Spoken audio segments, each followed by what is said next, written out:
Seterusnya, majlis dengan segala hormatnya mempersilakan Yang Berbahagia Datuk Dr. Hajah Nur Fariza binti Ngah, Timbalan Ketua Pengarah Kesihatan, Penyelidikan dan Sokongan Teknikal untuk menyampaikan ceramah yang bertajuk How AI Transform Data into Actionable Strategies for Decision Makers.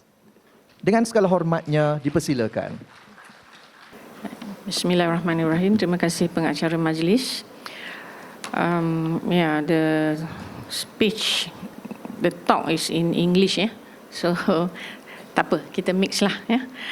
Okay, first of all, before I begin, I would like to extend my greatest gratitude to the organizer for allowing me actually to take the first slot. The initial program was actually given at 10:30, 11, but due to other unforeseen requests that I have to be somewhere by 11, so we request for some changes, and Alhamdulillah, you all agree to it. And as the topic given, how AI transform data into actionable strategies for decision makers. Perhaps at one glance tu macam not very thrill lah kan. Okay, but I think this is very incredible important, and I hope to bring this to life with some practical insights. And what I will be sharing reflects actually my own perspective, shaped by my experience and also research in this field.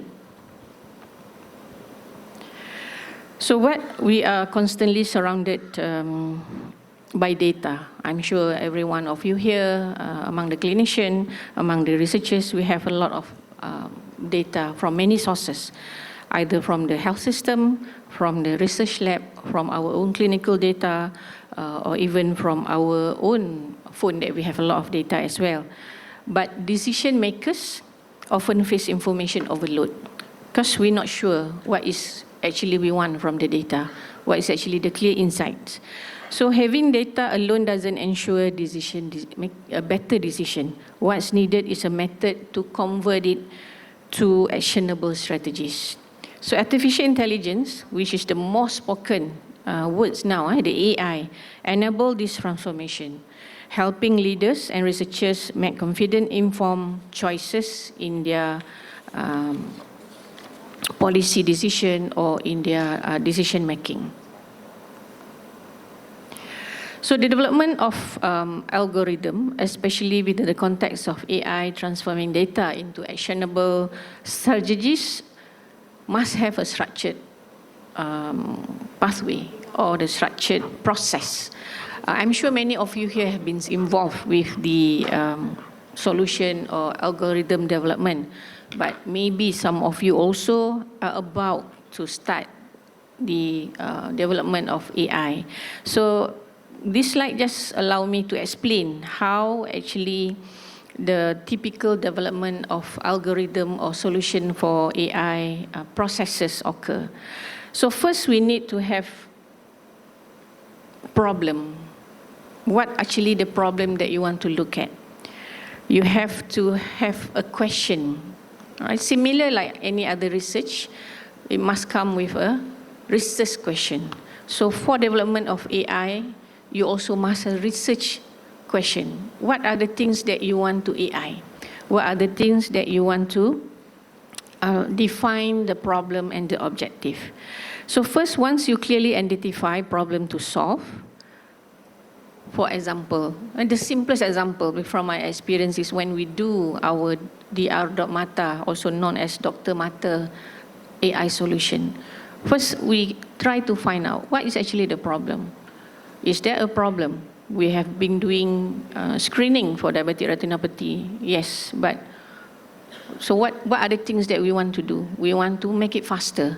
We know that in KK sometimes, yes, our paramedics is doing the screening, but to decide whether this is to be referred, to decide whether this is a correct diagnosis for the patient, it might take hours, it might take days, it might take weeks, and sometimes it might take months before the decision can be done. So this is what we want to do next. Followed by the data collection. If you already have a data, it's good. But if you don't have the data, this is where you have to think what are the data that you want to collect. And again, the example of our the automata, before we are very happy to tell our data scientists, oh, don't worry, I have 200,000 images in my collection that I can share with you. But when we sit down and we want to see what actually we want to see on the classification of diabetic retinopathy, it's only 15,000 from the 200,000 or more of the images actually can be used, because the rest is of poor quality images. So this is very important. I mean, you can have your registry, you can have your data in your Excel, but whether that data can be used or not for what the AI that you want to do. So make sure that from now on, make sure the data is a clean data.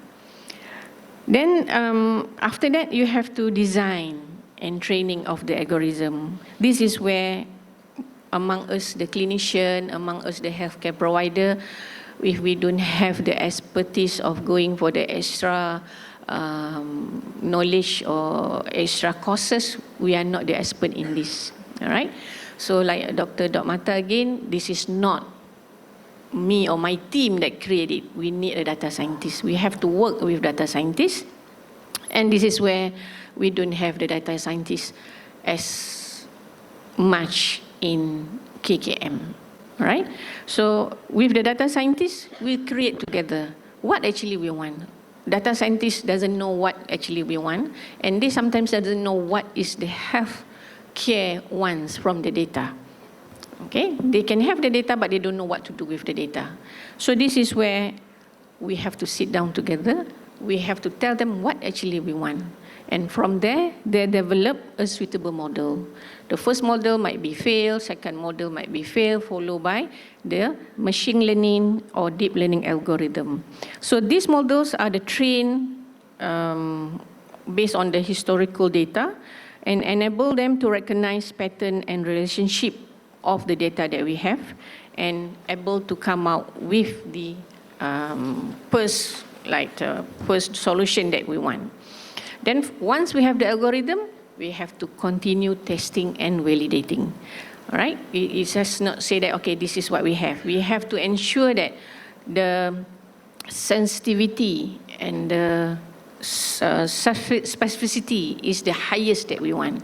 Of course, you cannot aim for 100% to start. You will fail. So we have to aim like, okay, is 70% acceptable, 75% acceptable, followed by 80%. But the ultimate aim is, of course, we want to go to 99.9%. We never can reach 100%.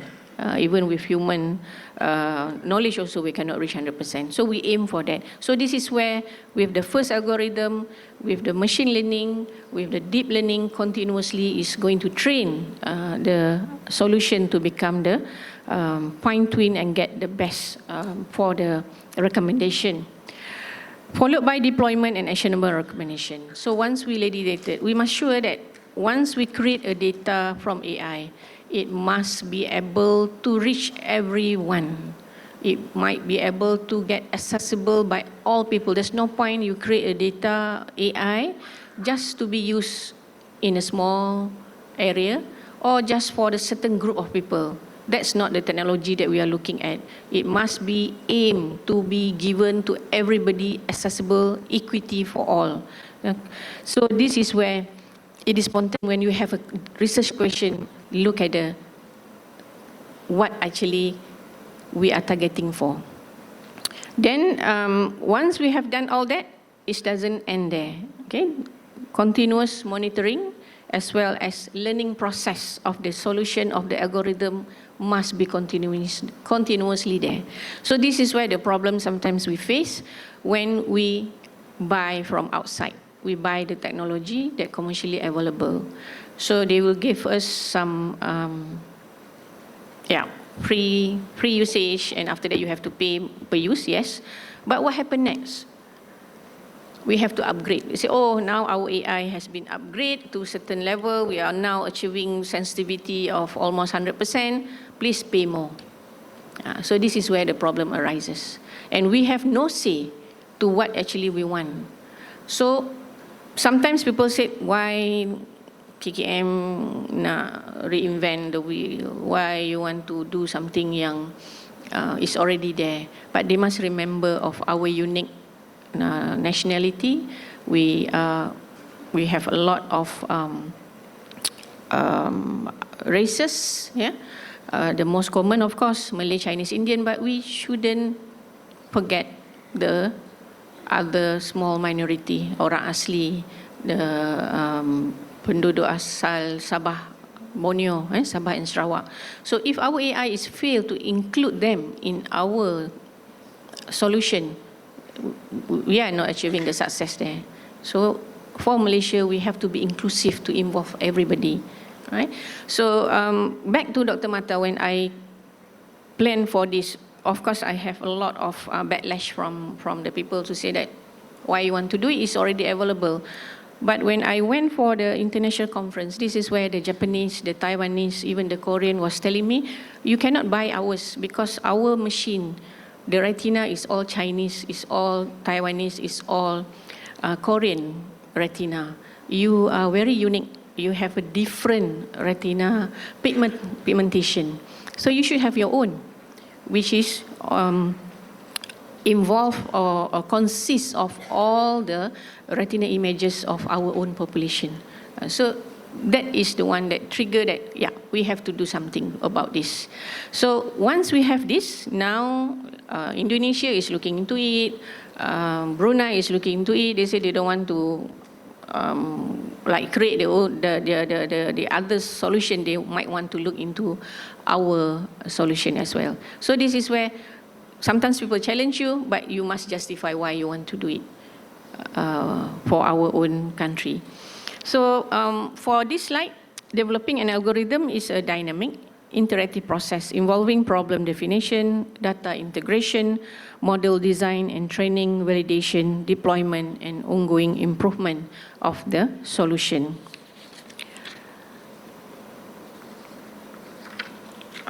So AI integration into policy and research has proven transformative across several domains. Yeah? So once we have, not only about AI, anything that you create from your research is its best, or the best hope is to get it implemented or into action. There's no point having a research. KPI is only what? Publication, right? There's no KPI to make it into action. So you might publish as much as possible in the high index, but if it's not been used in the local context, it's again not a very success study. All right. So once we have AI, no, untuk create AI is not cheap. Yeah, it's not cheap because we have to pay the data scientists per hour of their work, and their demand is quite high lah, because of their expertise. But put it aside. I mean, we have the money, maybe not from our own MRG grant, but PM himself also already promised that we want to have or increase our capacity building on this AI. We don't want to depend on the outside people anymore in developing our own solution. So we should take with this opportunity to encourage more of our young generation to involve with this technology. In iHealth, algorithm assists with early detection of disease outbreak. I'm sure among the KAs, you have your AI already in looking at the outbreak of certain disease, for example, dengue. We are using AI more efficiently within hospitals and tailored intervention to individual patient needs by analyzing vast medical data set. Okay, so we have a lot of ideas, but we might not be there as yet. Okay, so these tools not only improve patient outcomes, but also enable health system to respond swiftly to public health emergencies. So within the economy and business sectors, AI support forecasting consumer trends and behavior, allowing organization to anticipate market shift and adjust production or distribution accordingly. So you have seen this in the businesses models as well. And for government and societies, AI's capabilities extend to environmental monitoring, including climate modeling and disaster prediction, which inform proactive policy measures. During the recent SmartGov AI Summit, JKR actually presented their smart traffic light using the AI to identify which section is actually much busier, so that the traffic light changes depends on the number of cars that has been waiting at the traffic light. So that is technology, something that we might not know, but it is there. Then Sarawak team actually presented their, they call it solution as Dayang. It's actually the chat box for the healthcare. It's the healthcare system whereby the patient is coming to asking about what is their, dia bukan healthcare secara keseluruhan lah. There is a system in the Sarawak government that they made. Like, let's say the patient said, no, not the patient, the public want to ask, where can I pay my electric bill? So the chat box will answer for them. So instead of they need to go to the counter and ask, they can ask the chat box. And the chat box is very, very useful for everything. In fact, they are trying to look at, like, if something like where is the best clinic they should go for a certain appointment, but they haven't reached to that level as yet.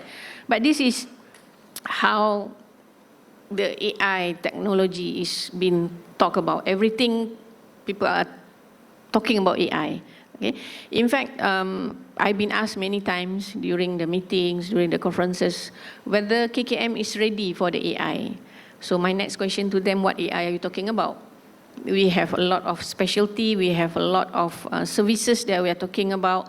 We have non-medical, we have medical, we have health system. So be clear on asking us whether we are ready with AI or not, because some of us is already going for the AI technology. Next is on the evidence-based impact. AI empowers young researchers. I put here young researchers because most of you here are still young. Yeah? You are the generation that should look into all this.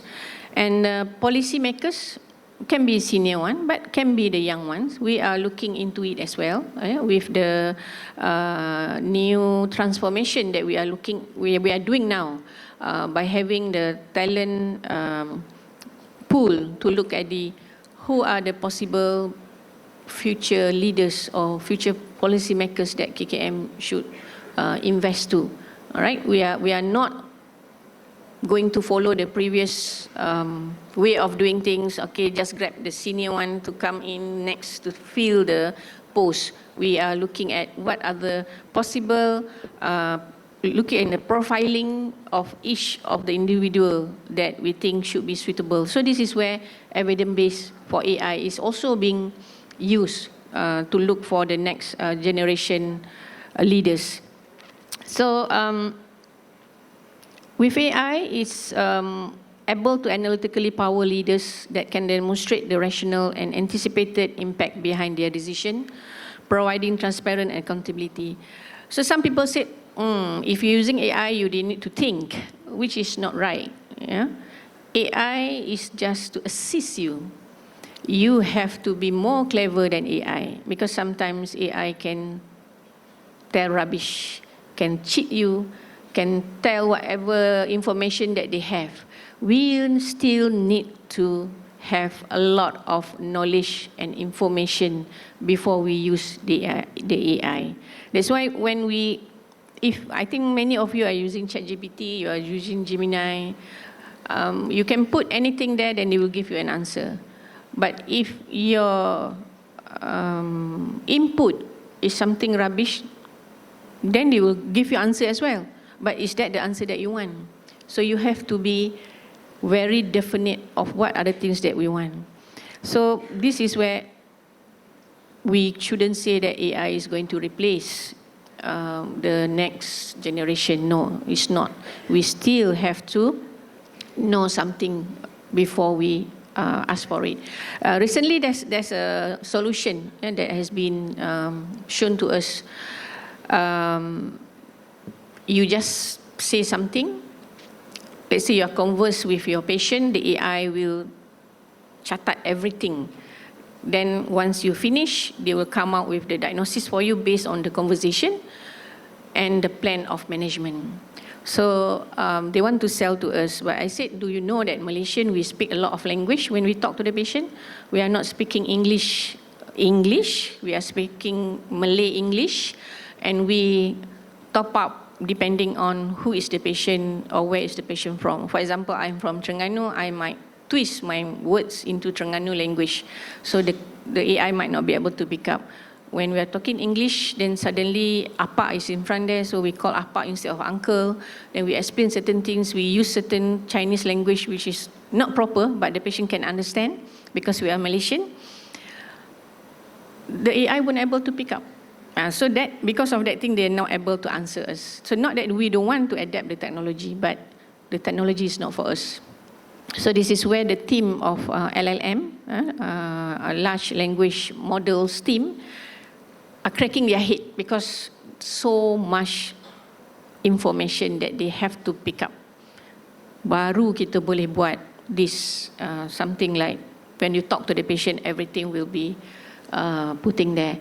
Then the next thing is like people say, oh, when I show the AI, some of my friends, my neighbor and medical show, oh, like this, we also can become a doctor. Because you put diagnosis, then they come the plan. I said, yes, but you must know what you are doing. If not, the patient will die. The patient might not be, you understand what I mean, right? Sometimes we put the history, the diagnosis is something else. The one, this is not what I want to see. So you have to give more detail. So it's not like the AI is going to replace us, that one day we don't need doctors. No, not at all. Yeah. So efficiency and speed, of course, with AI, we can enhance work. Okay, back to Dr. Mata, like I said, 3 months, sometimes the diagnosis cannot be made. These 3 months happened in Singapore. I visited my counterpart of diabetic retinopathy team. They went outside outreach to get the images, but they say the specialist will be only seen every 3 months. So every 3 months only the diagnosis can be made. And it's a very frustrating for the medical officers because they said they go out and get the images immediately. They know something is not right, but the specialist only confirm it after 3 months. So with AI, we are able to shorten that hours or days or months into 30 seconds. Take a good image, send to the cloud, 10 seconds, the result will come back. So if there's abnormality that from what we teach the AI that this is need to be referred, they will automatically generate the referral for the patient. So the patient just need to sit there maybe about 5 minutes and they're able to get a specialist level care with the AI. So this is what we want to do, to reduce our current workflow, to be more efficient, but at the same time we are not compromising on the standard of care. Equity and fairness, we must be sure that I mentioned just now, it must be fair and inclusive. And systematically analyzing comprehensive data set, AI can identify gaps and disparity that might otherwise go unnoticed. Right? Once we teach AI to do a good thing, actually they can tell you more from what actually our naked eye or our mind can think about. Innovation through collaboration. All right, so I mentioned just now, we cannot do it alone in Ministry of Health. We need to collaborate. All right, collaboration. So we have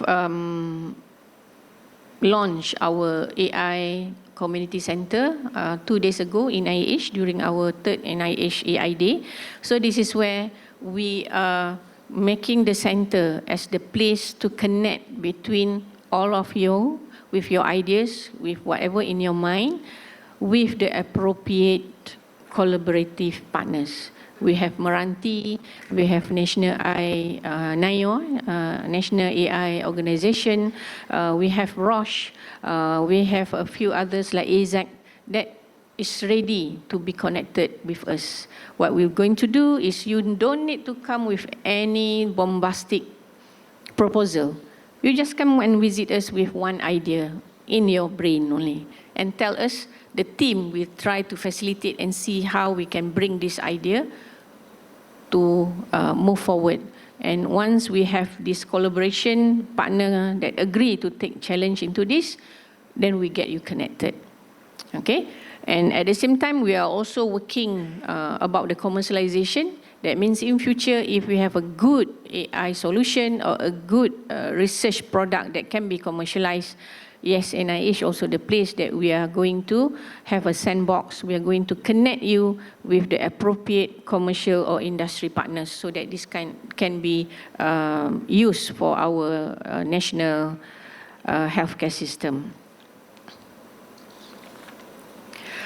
So AI is not without challenges, right? I'm sure everybody say that, oh, it sounds easy, but it's not.